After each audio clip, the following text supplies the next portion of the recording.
Oh,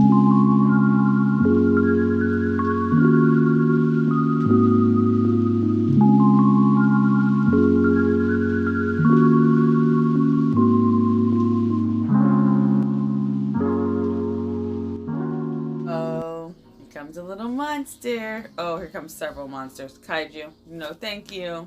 Back it up. Back it up. Hello, everyone. It's Fairy Godmother Mint, and welcome back to the Mint Coven. Today, we are going to be talking about one of my favorite subjects. I mean, let's be honest, every subject on this channel is my favorite subject. But today we are talking about air fairies, and more specifically, Sylphs, the fairy identified with the air element itself. Sylphs are very interesting to learn about and to read about. They are not as present as a lot of other types of fairies and fae creatures and otherworldly beings. As others, like gnomes, are wildly popular, as we already know. They're everywhere. You can learn about them in fairy tales and folklore stories. Buy merchandise with gnomes, they're everywhere. Sylphs are not depicted very much in media, and they're not written about that much in books either. But, hello everyone. Hello every animal. Hello tiny Momiki. She wants to talk about Sylphs. Oh, okay, sure. Sure, let's talk about it. Because Pippin, he wants to as well. Okay, just kiss me, Mommy. Kiss me. There you go. There you go. There you go, boy. Immediately jumped off track. Sylphs. The term was coined, of course, by Paracelsus, who also gave each other element, fire, water, earth, a very specific fairy creature that was sort of the representation of that element. So Sylphs are here for air, and they are just wonderful muses. They, just like many of the other fae, they are not interested in humans. They don't hang around in human areas, especially because they are an air elemental. They are not very present in spaces that have contaminated air, which is just all of Earth. Are we being real? It's just all of the entire planet. They do frequent forests and natural areas much more than they are in cities or suburban areas, just because the air quality is not the best. They are creatures that do love the clarity and the purity of air as it is. They do have really interesting abilities.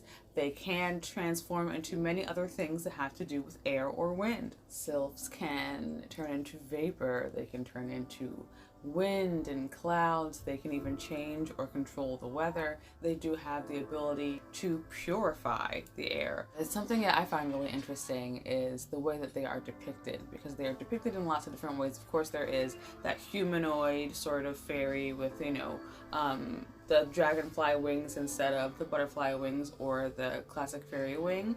And there's also this sort of vapor type of depiction of a sylph, which is more how I have seen them when I do have an encounter with sylphs. I do have a really nice healing story with sylphs. I don't know if I'll have time to talk about it in this video, but I'll definitely do it in the next Fae Wednesday video, because it was a really amazing experience, and it was my first time calling on the Fae for healing for myself, because I was like in a state that day. I'll never forget it. But I may have already talked about it. I don't remember.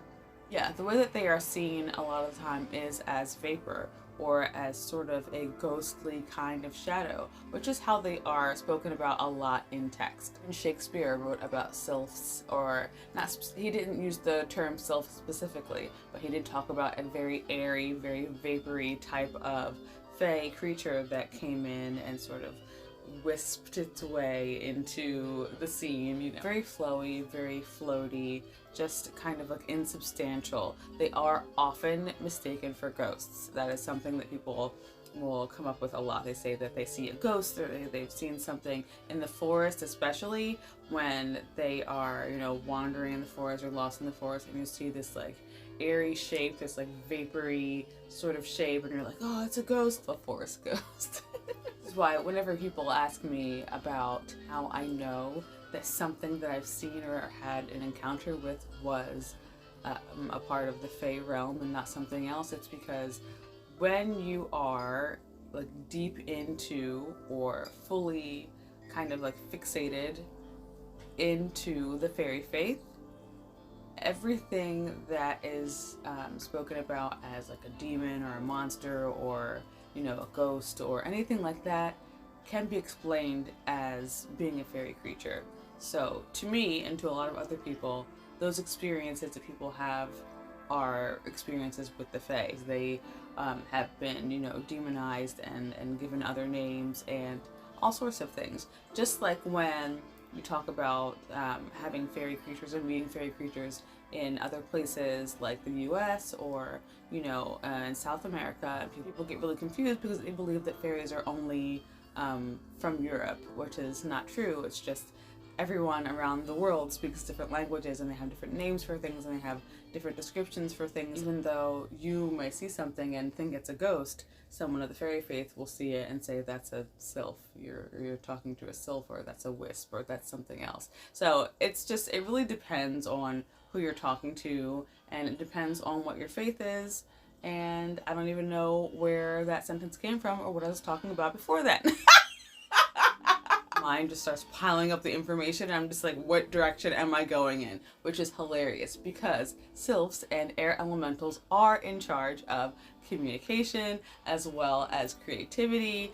There are all sorts of links between air elementals and our everyday personality traits and stuff like that, especially when it comes to your star signs and things of that nature. I have so many air placements. I am a Gemini sun. My brain just starts doing whatever it wants to do, and it gets excited and I just start talking and babbling and blah blah blah blah blah. Also, like other fae creatures, sylphs have been known to, very rarely, but they have been known to take human lovers and to fall in love with humans depending on what type of person you are or what type of like light you shine. A fairy will fall in love with you or be interested in you or be invested in you and your future and what you create. Especially with sylphs, they are really interested in creators who are very imaginative, writers, storytellers, you know, artists, musicians. Especially sylphs have a thing for musicians. They love musicians. Anything that flows out of you naturally that has to do with creativity and vitality, and anything that's very imaginative, they are drawn to that. They want to like see what you're doing. They want to feed that. So if you find yourself at a loss and you're having a little bit of a creator's block, calling on a sylph would help to like get those juices flowing. But just be careful because they do get attached. There are these really interesting stories of a sylph or an air fairy getting attached to a creator or someone, especially a musician or a piano player, and kind of like giving them so much creative drive and so much creative juice that they become obsessed with their work. They become sort of like obsessed with creating more and more and more because they have so many ideas that are just flooding their heads. And that is kind of like the result of calling on a sylph or another air fairy for inspiration, because they will get attached to, or they can, this isn't something that's going to definitely happen to you, but they will get attached to the idea of you creating this thing for them that they think is beautiful, and they'll want more and more and more of it. And they don't have the same kind of concept. They don't have the same concept of what's it called, exhaustion, like we do as human beings. They don't have to eat or sleep or do anything that we have to do. So they are just like, okay, continue to create this thing for me, make more and more and more. I don't care if you're dead, just keep making it. So a great deal of the time when you hear about people finding muses and being incredibly inspired to create a beautiful piece of art, they're often being inspired by an air fairy who has decided to take on a sexy, sensual human form in order to inspire someone to create something for them. And they might even take this piece of artwork or whatever it is that you've created for them, or they might even give you, through any means possible, the tools to create this amazing piece of artwork or whatever it is, and then want to snatch you or steal you away so that you can continue to create these amazing things for them, which is where you hear about people being stolen, especially artists, musicians, painters being stolen or taken away or being lost because a fairy will say, this is something beautiful that you're making. I'm obsessed with it. No one else can have it. You're mine. And then you're locked in their little fairy dungeon, just painting all day and night. And there are so many stories about this. It's so interesting. And not even just talking about it, I'm remembering all these books that I've read where this has happened, where they've taken that sort of bit of folklore and they've spun it into a tale. They've spun it into, you know, a theme that happens in a book. But it's super interesting. It's a really interesting thing. Alexander Pope wrote about sylphs as being these spirits or souls of incredibly vain women who were so, like, their soul was so heavy because they were so full of themselves that it could not ascend to heaven. They could not ascend to heaven because they were just so vain. And so their spirit would become a sylph and then would inspire men to create beautiful portraits of them because they wanted to see themselves, you know, painted in this beautiful way. And then again, they would fall in love with this man and then steal him from the human realm into the fairy realm so that he can continue to paint glorious portraits of them for all eternity. Just very, very interesting bits of lore that I find so incredibly fascinating. My experience with sylphs has not been anything like that. No sexy ladies coming in and asking me to paint them or draw them. Just a very interesting sort of, I would say like a palm, or like a hand-sized, flittering, very light blue, vaporous, this thing. I'm gonna draw it. I'm definitely gonna draw it in another video so I can show you. I'll paint it because I think it would be best in watercolor. But yeah, I haven't had any of those type of experiences, but I would love to hear if anyone else has had an experience with a sort of seductive, inspiring muse, because that's something that is just absolutely fascinating to me. With all that being said, why would you want to work with a sylph?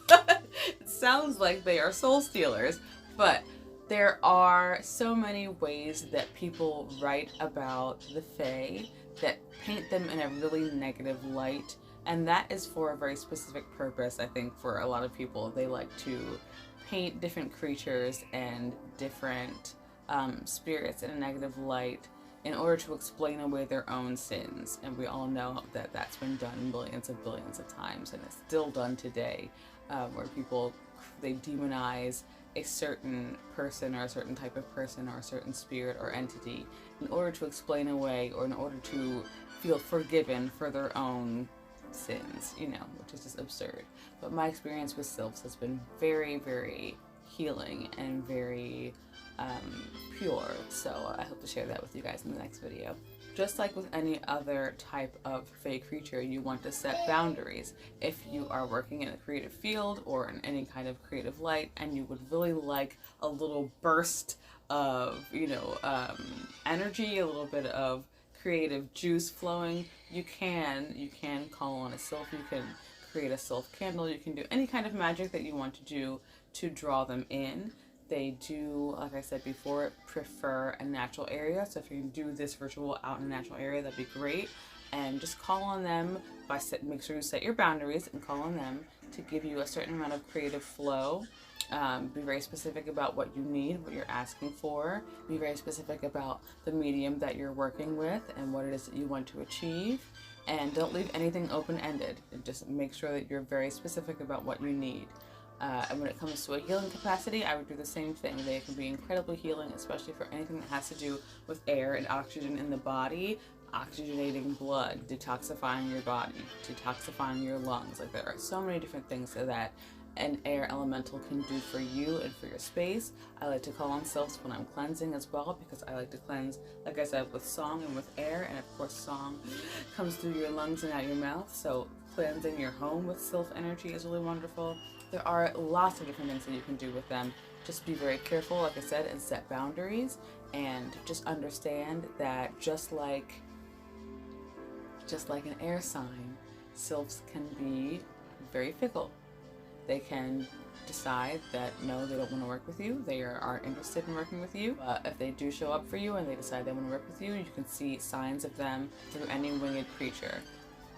Loads of them. Birds, bugs, bees, dragonflies, butterflies, just all of them. They are very connected with anything that flies with or without wings, anything that flows through the air. keep your eye out for that, specifically when you're working with things that are white, blue, and yellow, because those are the colors of the air sign. They're the colors of the air element in general. So keep your eye out for those colors if you're trying to work with the Sylphs, or if you're trying to contact them or just make your presence known to them. Those are the colors you would present to them as well. If you're trying to work with them in a communication capacity, say you have some things that you want to get off your chest, you want to talk to somebody, or you're just trying to boost your own communication skills, or have a higher communication with spirit, with your higher self, with the Fey realm, any kind of communication, spiritual, non-spiritual at all, Sylphs are wonderful for that as well.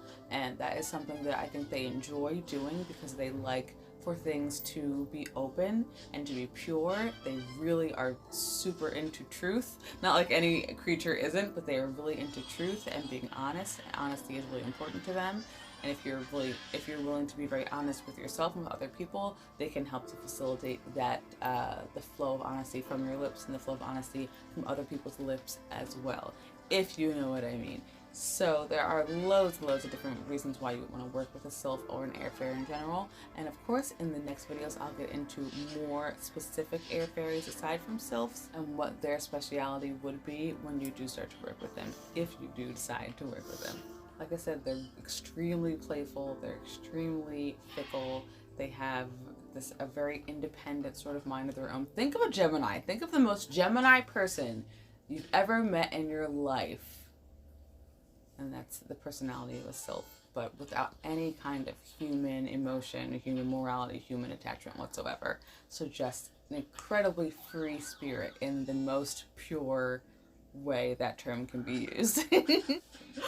Well guys, it is getting so dark in here. That's all I'm going to talk about today for this video, but I will continue with air fairies for the next couple of Wednesdays. I do have a couple of custom listings for candles up on my shelf. If you want some custom magic, go ahead and click the link down in the description and I will make that for you.